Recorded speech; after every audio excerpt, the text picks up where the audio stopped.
There is a huge fight brewing over the very fuel you put in your car. It's got corn farmers on one side, oil giants on the other, and Congress is stuck right in the middle. This whole thing could actually change what you pay at the pump, and it's even pulled a former president into the mix. So let's get into it. So, what's all the fuss about? Why is the gas in your car suddenly the center of a political firestorm? Well, to really get what's going on, we first have to understand the fuel itself. And it all boils down to this, E15. All it is really is gasoline blended with up to 15% ethanol. And in the US, that ethanol is almost always made from corn. So what's the big deal about adding a little more corn-based fuel to the mix? Okay, so most of us, when we fill up our cars, we're using E10. That's got up to 10% ethanol, and you can buy it any day of the year.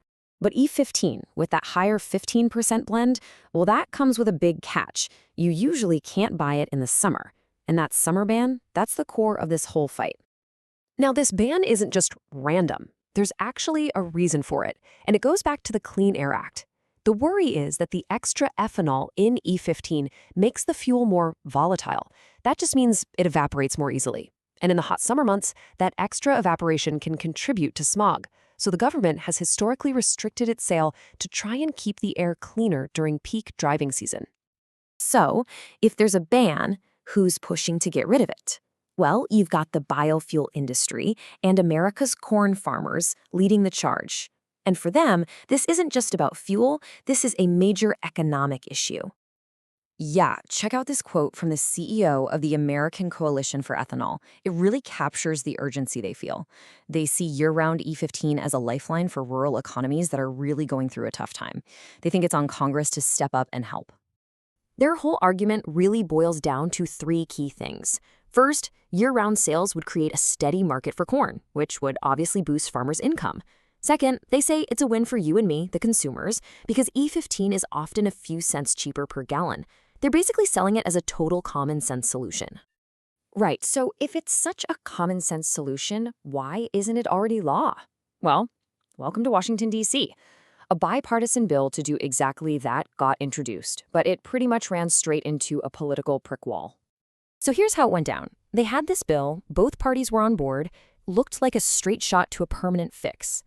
But then it gets yanked from a major funding package it was attached to, and instead of getting a vote, Congress creates a brand new council to study the issue.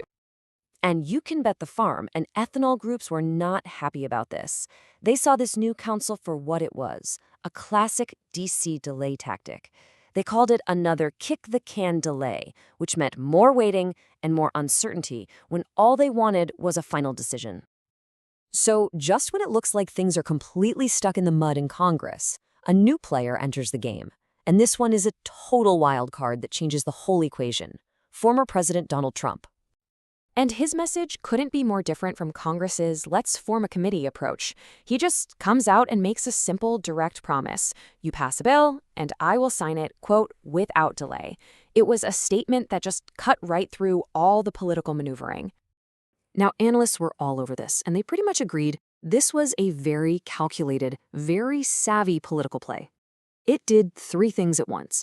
It was a clear signal of support for corn growers. It was a direct appeal to rural voters.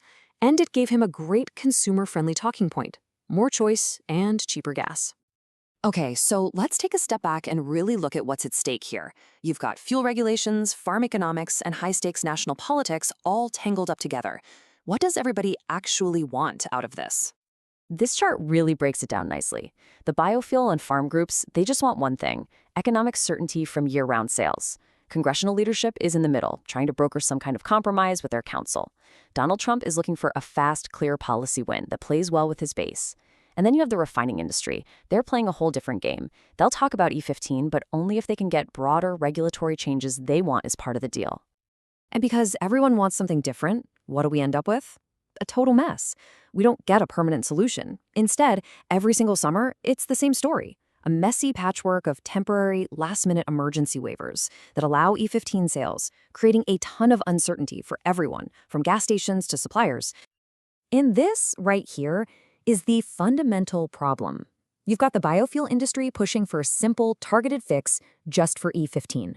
But the oil industry sees this as leverage. They want to use the E15 debate to force a much bigger conversation about wider regulatory reforms. And since neither side is willing to budge, we're just stuck in gridlock. So where does that leave the future of E15? Is this whole thing really about smart policy and clean air?